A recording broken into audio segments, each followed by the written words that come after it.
நமஸ்காரம். நம்மளுடைய கோயில் பயணத்தில் இன்றைக்கி பார்க்கக்கூடிய கோயில் கும்பகோணத்துடைய நுழைவாயிலே இருக்கக்கூடிய அதி அற்புதங்களை உள்ளடக்கிய வைத்தீஸ்வரன் கோயில்னு அழைக்கப்படுகின்ற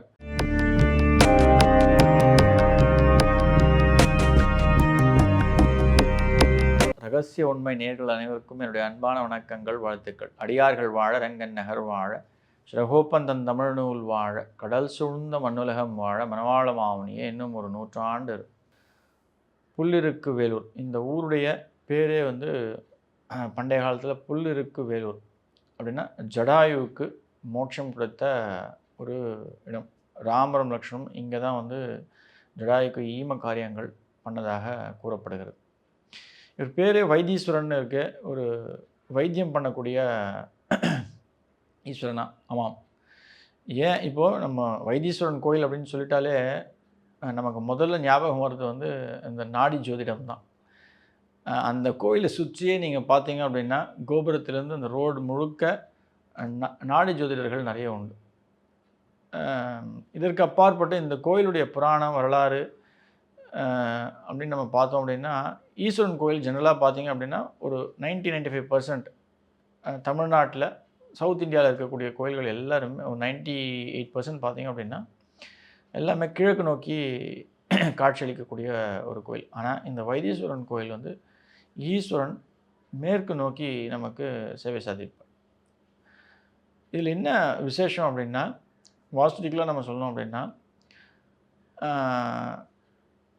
இவர் யாருக்கெல்லாம் உடல் உபாதைகள், அவனுடைய தீராத உடல் பிரச்சனைகள், நீண்ட நாட்களாக குறைபாடுகள் இருக்குது அப்படின்னா, வைத்தீஸ்வரன் கோயில் ஒரு தலை சிறந்த ஒரு க்ஷேத்திரம். இந்த கோயில் போய் நீங்கள் வழிபடுறீங்க அப்படின்னா நிச்சயமாக எப்பேற்பட்ட உடல் உபாதையாக இருந்தாலும் நிச்சயமாக குணமாகும் அப்படின்றது தான் ஒரு ஐதீகம். இது ஏன் அப்படின்னா, அங்காரகன் அழைக்கப்படுகின்ற செவ்வாய் பகவான் நம்முடைய நவகிரகங்களில் செவ்வாய் பகவானுக்கு அங்காரகன் பேர் ஜோதிடத்தில். அவருக்கு இந்த கோயிலில் தான் இந்த வைத்தீஸ்வரன் ஈஸ்வரன் அவருடைய உடல் உபாதையை, அவளுக்கு தீராத நோயை குணப்படுத்தியதாக ஐதீகம். அதனால தான் இவருக்கு வைத்தீஸ்வரன்னு பேரே இந்த ஈஸ்வரனுக்கு வழங்கப்பட்டது. அம்பாள் தையல் நாயகி அம்பாள் உடனுரை. ரொம்ப விசேஷமான கோயில். ஈஸ்வரனும் தையல் நாயகியும் ஒருங்கே நீங்கள் சேவிக்கிறீங்க அப்படின்னும் பொழுது எல்லா தேவைகளையும் இந்த ஈஸ்வரன் பூர்த்தி செய்வதாக ஐதீகம். இந்த கோயிலில் அதிசிறப்பு இதெல்லாம் விட முக்கியமானது அப்படின்னா, இவங்க 2 பேருக்கும் பிறந்த முருகன் முத்துக்குமார சுவாமி. இவருக்கு தனி சின்ன சன்னதி உண்டு, பெரிய சன்னதி. அவரை பார்க்காம இந்த கோயிலை விட்டு வெளில போகக்கூடாது. ஏன்னா இங்கே சக்தி பீடம் அப்படின்னு நம்ம சொன்னோம் அப்படின்னாலே அந்த முத்துக்குமார சுவாமி தான்.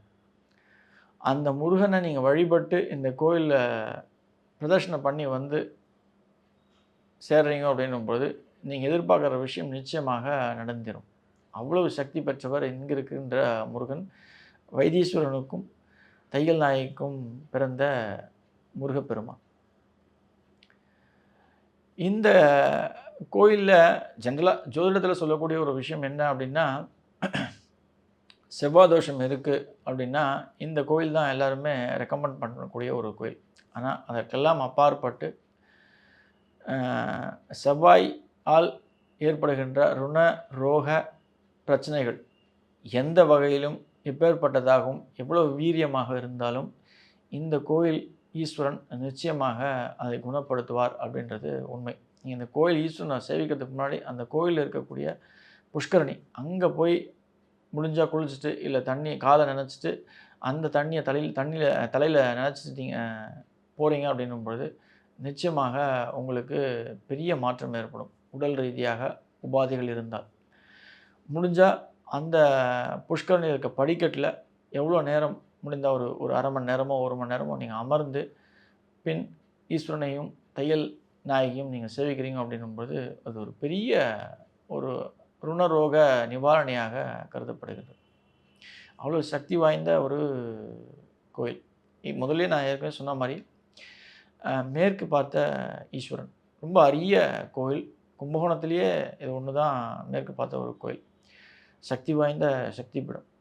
இன்றைக்கும் வெளிநாடுகளிலிருந்து அண்டை மாநிலங்களிலிருந்து இந்த கோயிலுக்கு வந்து சேவிக்கிறதுக்காக கோடான கோடி பக்தர்கள் வந்து வரதா ஐதீகம். கிட்டத்தட்ட ஒரு 2000லேருந்து 2500 வருஷங்கள் பழமை வாய்ந்த இந்த ஈஸ்வரன் கோயில் எல்லாருக்குமே ரொம்ப பிரசித்தி பெற்ற ஃபெமிலியரான ஒரு கோயில் அப்படின்னா கும்பகோணத்தில் அது வந்து வைத்தீஸ்வரன் கோயில் தான். முதல்ல நுழைவாயிலே கும்பகோணத்தில் நுழைவாயிலே இருக்கக்கூடிய சீர்காழி பக்கத்திலே இருக்கக்கூடிய ஒரு கோயில் அப்படின்னா இந்த கோயில் தான். நான் ஏற்கனவே சொன்ன மாதிரி இந்த கோயிலுடைய முக்கியமே முத்துக்குமார சுவாமி முருகர் தான். அவரை வழிபடுறது ரொம்ப ரொம்ப சிறப்புகளையும் ஏற்றங்களையும் கொடுக்கும். அதுவும் செவ்வாய்க்கிழமைகளில் காலை நேரத்தில் செவ்வாய் ஓரையில் இவரை போய் நீங்கள் வந்து சேவிக்கிறீங்க அப்படின்னா நிச்சயமாக பெரிய மாற்றங்கள் ஏற்படும்.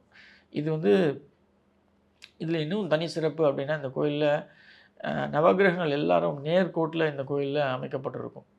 நேர்கோட்டில் இருந்து ஈஸ்வரனை சேவிக்கதாக ஒரு ஐதீகம். அதே போல் தான் இங்கேயும் வடிவமைக்கப்பட்டிருக்கும். இந்த கோயிலுடைய உச்சகட்ட அமைப்புகள் எல்லாமே வந்து இந்த வைத்தீஸ்வரனை நோக்கியே இருக்கும். அவ்வளவு சக்தி பெற்ற ஒரு பெரிய பிரம்மாண்டங்களை உள்ளடக்கிய கோயில் இந்த கோயில். எப்பேற்பட்ட ருணரோகங்களாக இருந்தாலும், அது வந்து ஹீமோகுளோபின் டெஃபிசிட்டாக இருந்தாலும், அதில் ஆரம்பித்து உங்களுடைய ஸ்கின் ப்ராப்ளத்திலிருந்து தாலசீமியா, அதாவது பிளேட்லெட் கவுண்ட் கம்மியாக இருக்கிற வரலும் பெரிய பிரச்சனைகளை உள்ளடக்கிய விஷயங்களாக இருந்தாலும் நிச்சயமாக வைத்தீஸ்வரன் வந்து குணப்படுத்துவார் அப்படின்றது ஒரு உண்மை. மெடிசனு நீங்கள் ஹாஸ்பிட்டலுக்கு போகிறது, ட்ரீட்மெண்ட் எடுத்துக்கிறதுன்றது வந்து அது ஒரு முக்கியமான ஒரு அமைப்பு. ஆனால் இந்த கோயிலுக்கு போய் நீங்கள் வழிபட்டு பின் நீங்கள் போகக்கூடிய ஒவ்வொரு டாக்டருடைய மருந்தும் அவருடைய ட்ரீட்மெண்ட்டும் வேலை செய்யும். ஒரு நல்ல டாக்டரை போய் நீங்கள் அணுக முடியும். அந்த மருந்து வேலை செய்கிறத நீங்கள் கண்கூட பார்க்க முடியும். அதுதான் வந்து கோயிலுடைய ஒரு முக்கியத்துவமே, வழிபாடுடைய அதிசயமே அதுதான். எப்பயுமே அந்த ஆப்பர்ச்சுனிட்டிஸ் நமக்கு வாய்ப்புகளை உருவாக்கி தருவோர் தான் வந்து நம்ம வழிபடுகின்ற இந்து மதத்தில் இருக்கக்கூடிய தெய்வங்கள். நம்ம எவ்வளோ டாக்டர்கிட்ட போயிருப்போம், ஆனால் குணமடையாது, அது சரியாகாது, அது ப்ரொலாங் ஆகிட்டு பெருசாகிட்டே போயின்னு இருக்கும். ஆனால் ஒரு விஷயம், அதற்குரிய நீங்கள் கடவுளையும் தெய்வத்தையும் நீங்கள் வழிபட்டு நீங்கள் செல்லும் பொழுது உங்களுக்கே தெரியாமல் அந்த வியாதி அப்படின்றது வந்து குணமடையும். அதுதான் தெய்வ சக்தி. நமக்கு நமக்கு ஏற்கனவே ட்ரீட் பண்ண டாக்டர் கூட இந்த விஷயத்துக்கான ஒரு ஸ்பெஷலிஸ்ட்டை அவர் நமக்கு ரெக்கமெண்ட் பண்ணுவார். அதுதான் வந்து இந்த அம்பாளுடைய, அதுவும் தையல் நாயகி அம்பாளுடைய, வைத்தீஸ்வரனுடைய ஒரு தனி சிறப்பு, முத்துக்குமார சுவாமியுடைய ஒரு தனி ஆற்றல். ஆகையால் இவங்க மூவர்களையும் போய் நீங்கள் சேவித்து உங்கள் வாழ்க்கையில் இருக்கக்கூடிய உடல் உபாதைகள், நோய்கள், பிணிகள் எதுவாக இருந்தாலும் நீங்கள் குணம் பெற்று வாழ்வாங்கு வாழ என்னுடைய அன்பான வாழ்த்துக்கள். நன்றி. ஆழ்வார் ஆச்சாரியன் எம்பெருமானார் ஜீய திருவடிகளே சரணம். அண்ணாள் பிச்சுக்களே நம் திருவடிகளே சரணம் சரணம் சரணம்.